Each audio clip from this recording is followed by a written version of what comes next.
Hi, thanks for joining us on Resilience Radio, where we explore the art and science of thriving in a turbulent world. I'm your host, Dr. Linda Hoops.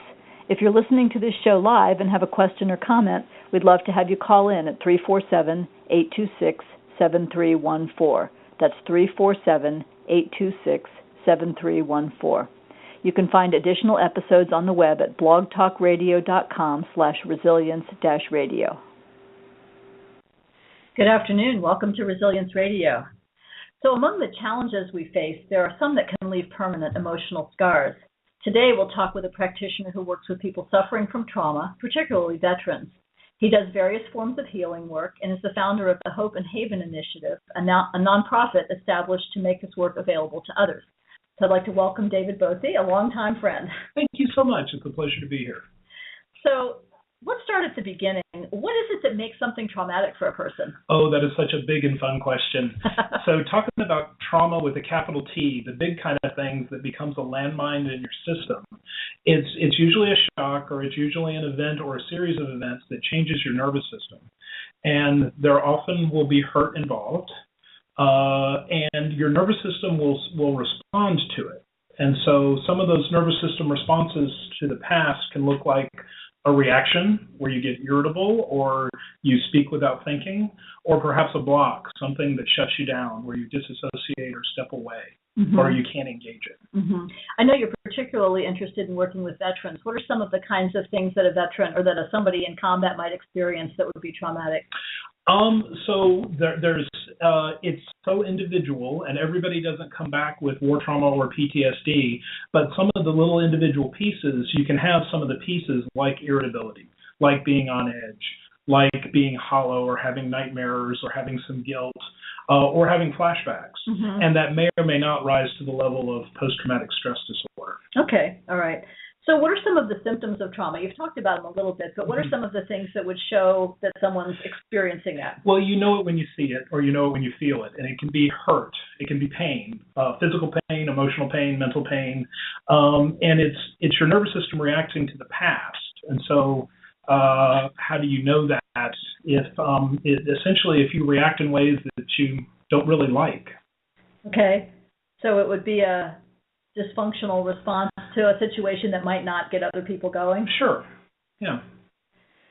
I know you have a special interest in veterans. Can you talk a little bit about some of the things that you do to help them? What the Hope and Haven Initiative does is we train people how to heal, and to do that, we teach them how to shift their nervous system.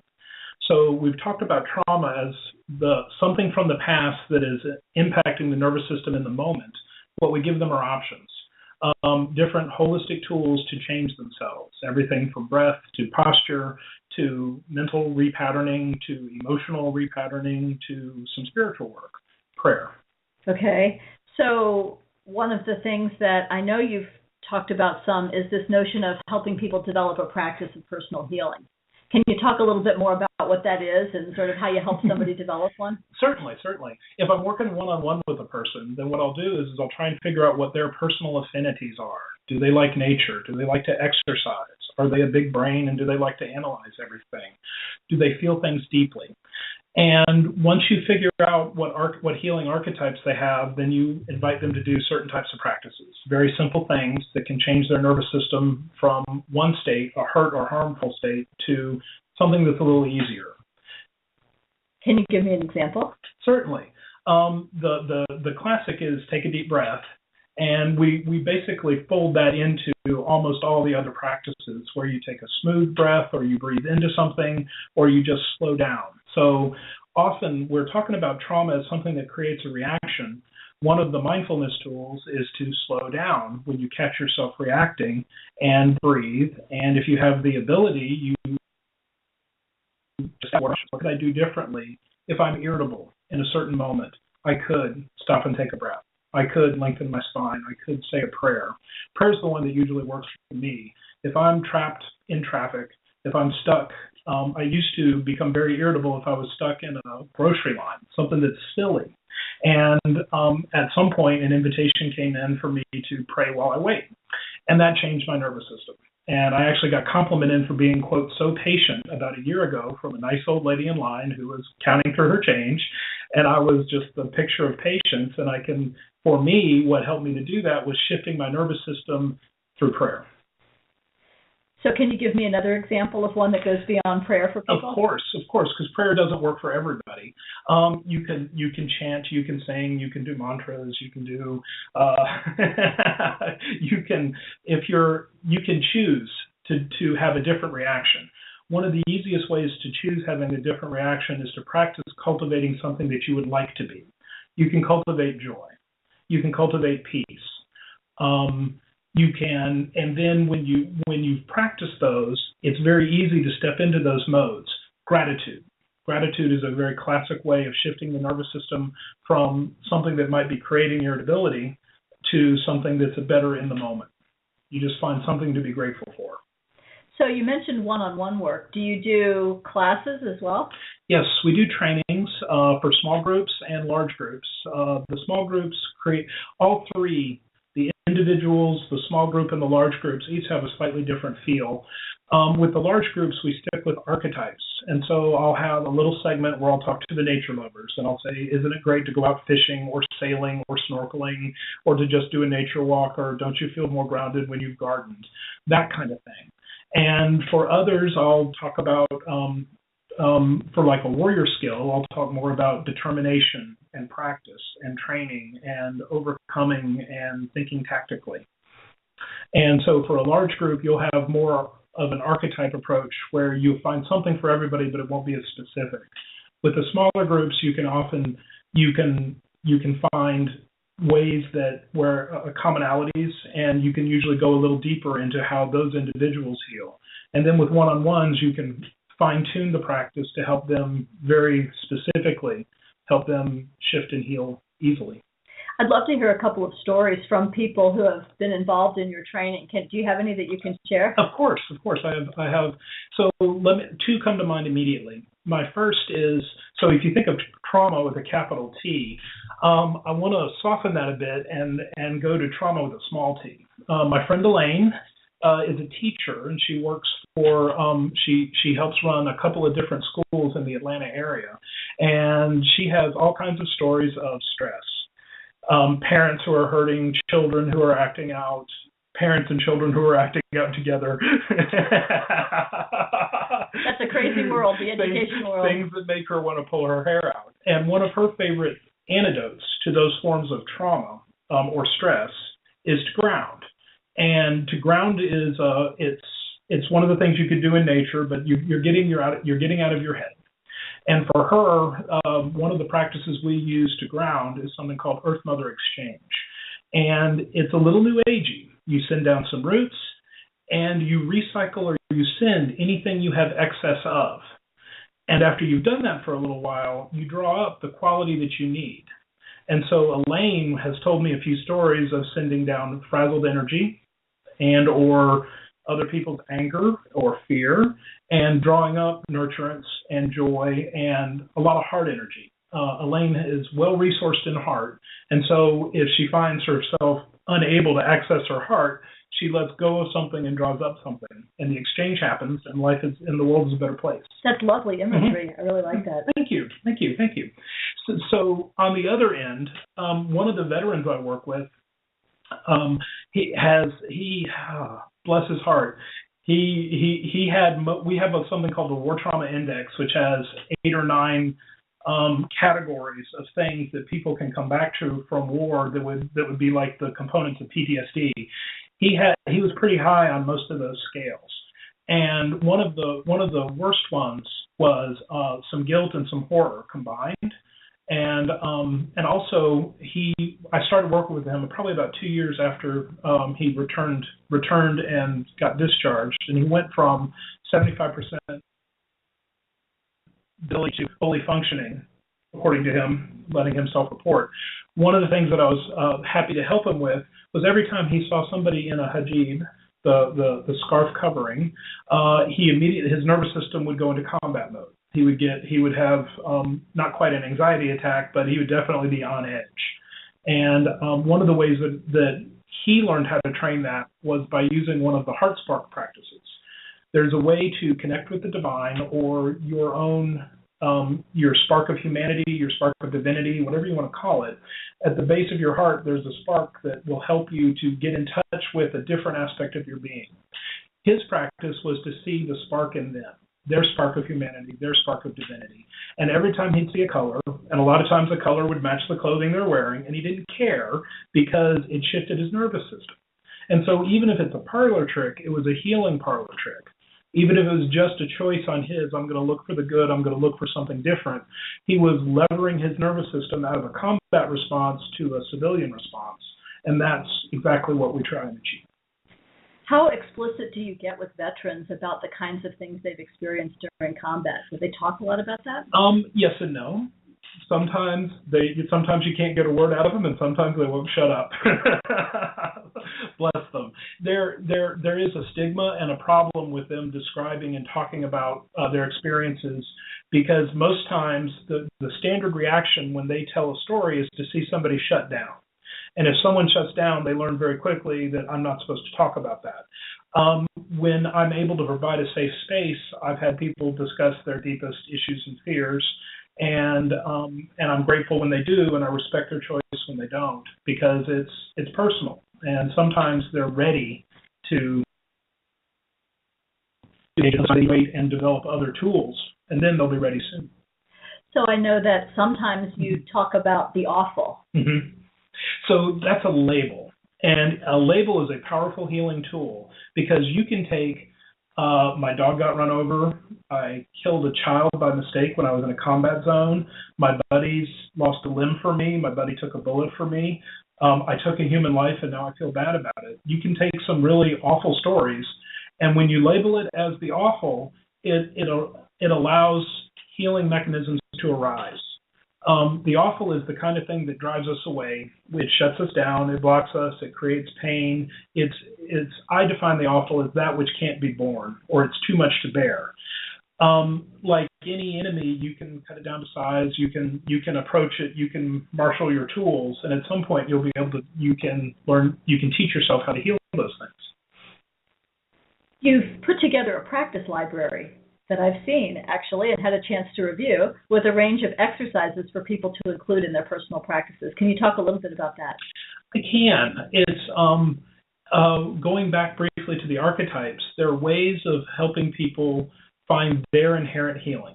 So these things, they don't heal in and of themselves, and if you do a practice, it may or may not be healing. That's part of the fun of it being a personal practice, is you find what heals you in the moment. But they come from mental, emotional, spiritual, physical, and even energetic approaches to change your nervous system in a healing fashion. How many different practices do you have in your list? Well, in the practice library, I have 82, 40 main. My personal ways that I heal are probably about 200, mostly because I need them. And the beauty of this work is you discover new practices all the time, and sometimes they're just variations of something, like a Monday morning quarterback. That would be a practice to help someone who had, for me, it helped me overcome irritability. And irritability had me in such a grip for so much time that I couldn't just decide not to be angry or irritable, because it was probably more than irritability. It was outright anger, below rage. But anyway, Monday morning quarterback helped me to say, okay, the next time this happens, how would I like to do it? And so it took me about 6 months to go from kicking toys on the floor that were underfoot to not. And I did that through a Monday morning quarterback. And that's a mental and perhaps a little bit of a spiritual if you're surrendering to it. Great. It really sounds like quite the it is variety of things. Yeah, and that's a little bit of a drawback. It's not a pill where you can just say, oh, this is going to work every time, and this will solve all your problems. This will make your nightmares go away. This will help you overcome the awful. What this is healing systems, it has great potential, but people go through their whole lives with trauma without healing it, so there's no guarantee. There's a little bit of personal responsibility that helps a lot, figuring out what's right for you. If I play back what I'm hearing from you, you have a wide range of possible practices that people could use for healing, to do something to calm down their nervous system in a time when they're triggered or upset. And your goal is really to help them figure out which things work best for them. Yes. And to practice those things so that they're ready to hand when something happens. Yes, designed obsolescence. I want to make myself unneeded. And so if something arises, when they've done their work, well, that's actually one of the ways you know that they have a personal practice of healing. When a situation or a circumstance arises that normally would trigger them or normally create pain, and a practice arises. And that I used to say, oh, I was doing figure eights, which is a physical way to shift your nervous system. Tell me about figure eights. Oh, well, it's motion magic. And so there are, I was probably first introduced to it by a lady who had taken some brain gym in the 60s. And she, Donna Eden, would do cross crawls. And that's a specific version of a figure eight motion. I've simplified it to do anything you can do with figure eights. If you want to trace it with your eyes, if you want to use your hand, or if you want to use your whole body, then you're crossing over left brain, right brain, and you are changing your nervous system. So it's not going to impact everything, but it's so easy. Try it and see if it can reduce the irritability, reduce the pain, reduce the guilt in 8 seconds, 30 seconds. And if not, some part of you will feel better, because one of the things of the practice is courage, curiosity, and compassion. And we don't say, oh, this is a practice directly from heaven that will solve all your issues.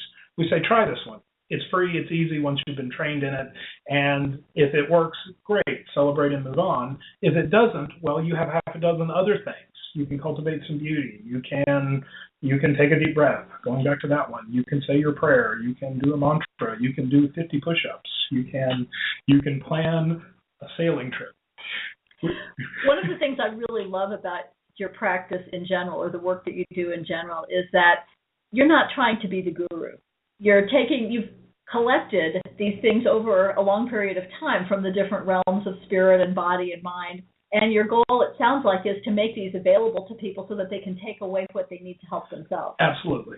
Absolutely. There is the joy, one of the joys of this practice, and one of the things that keeps this difficult work light is the very rapid successes that people have. And they have rapid successes because one of the metaphors I'll use is I can open a door, they have to walk through it. Or I can hand them the tool, they have to jack up the tire. The person is always doing the heavy lifting, they're always doing the hard work. Sometimes I'm able to provide leverage, sometimes I'm available to point to a different path, and sometimes I'm available to invite them to do something in a different way, which makes it easier. But the real work they're all doing. So I would imagine that the people who are most drawn to the practices are people who have already experienced trauma and have some healing to do.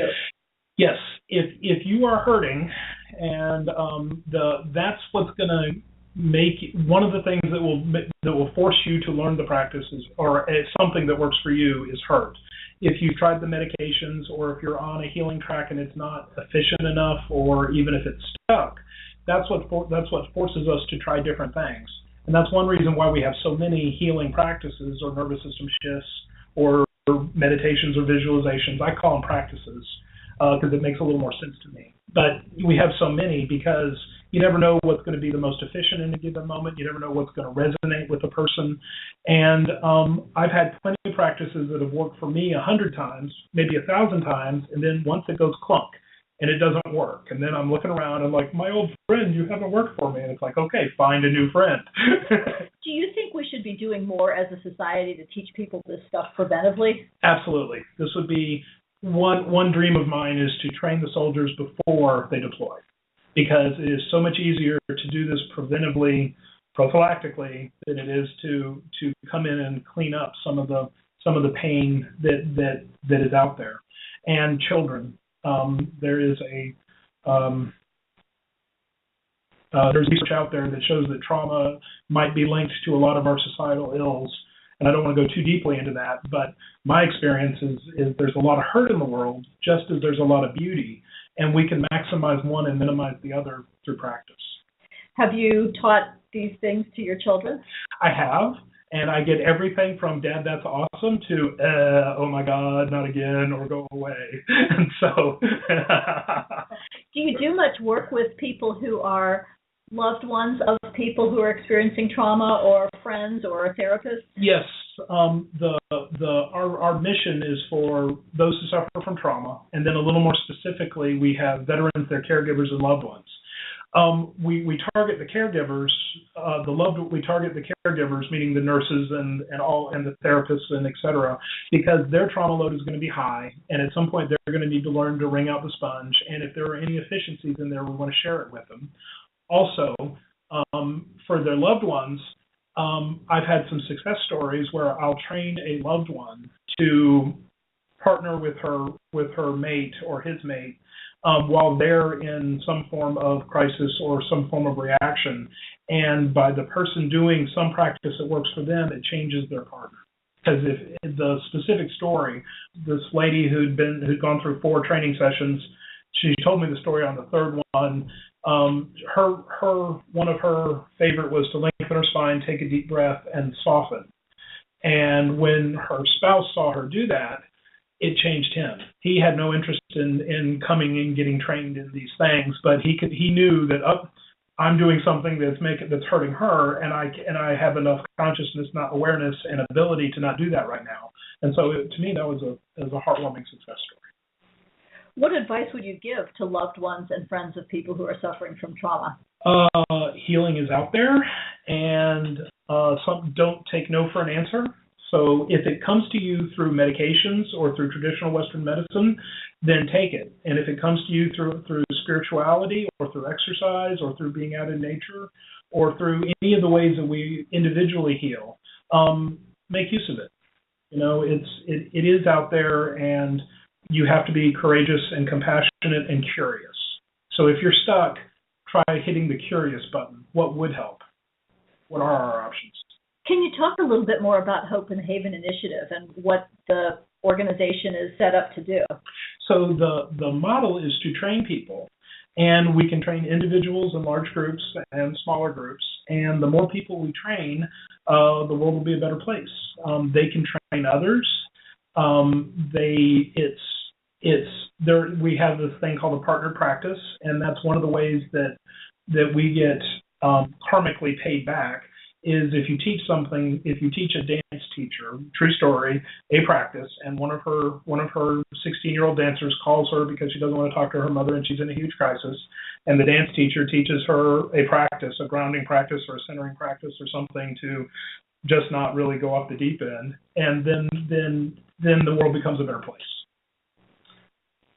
It sounds like there's a lot of potential to spread broadly. Do you have resources available for people? If somebody wanted to go to the website themselves, do you have things there that they could find that would be helpful? We do. We have manuals, and we have some podcasts, and we are working on some e-trainings, some series of things that people can do. They can pick and choose the module that most interests them, like a module on irritability or a module on spiritual practices, not religious, but spiritual practices, or a module on how to, like, broad approaches to flashbacks. And so for a veteran who doesn't want to talk to anybody, but he knows he's having some kind of flashback or on edge or hypervigilance, we'll have a module that he can go through and try and pick and choose the stuff that works for him. We also have scholarships, and so if you know anyone who's hurting and you think that they would benefit from this training, have them get in touch with us. We do a certain amount of scholarships every month.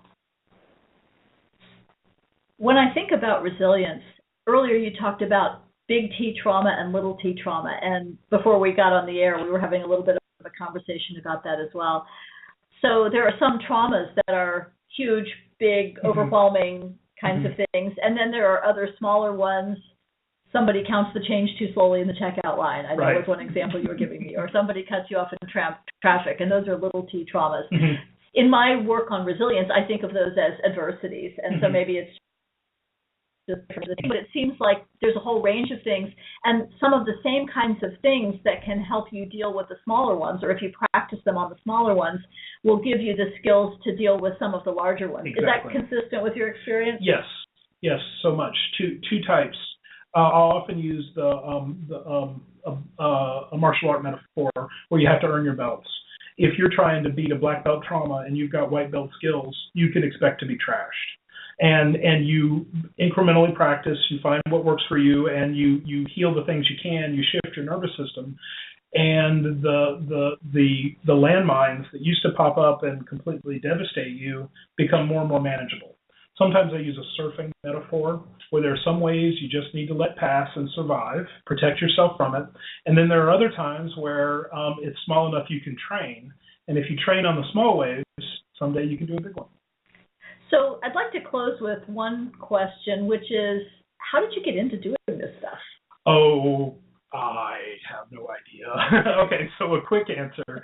I'm very empathic, and I've felt other people's pain. And so my dad was a Vietnam vet, 2 tours, and looking back, he had enough of the symptoms and enough of the things that are associated with PTSD and war trauma to where I can say, oh, then I'm actually one of the constituents for this practice. Thank you. And I know that you do also do some body work and other forms of healing that are more direct, hands-on, helping people. Yes. The body work really cracked me open, got me out of my head, and really taught me how the human nervous system responds to different kinds of things like trapped emotion and, having somebody go from being completely calm to crying on your table. Shocking the first time it happens, but the 50th time you're ready with the tissues and life is good. It just becomes a natural part of the process of releasing those feelings and moving process. on. Yep. Absolutely. Mm-hmm. Well, I thank you very much for taking the time to talk with me today, and I'd like to thank all of you who are listening and invite you to check out hopeandhaveninitiative.org. It's hopeandhaven.org. Hopeandhaven.org. Yes. Thank you so much. Next week, we'll be talking with Amelia Lahti, who is a researcher who will talk about the concept of sisu.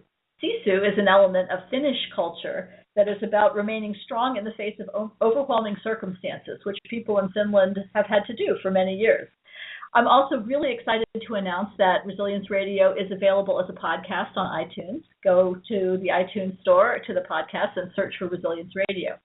Look forward to seeing you next week, and thank you again for listening.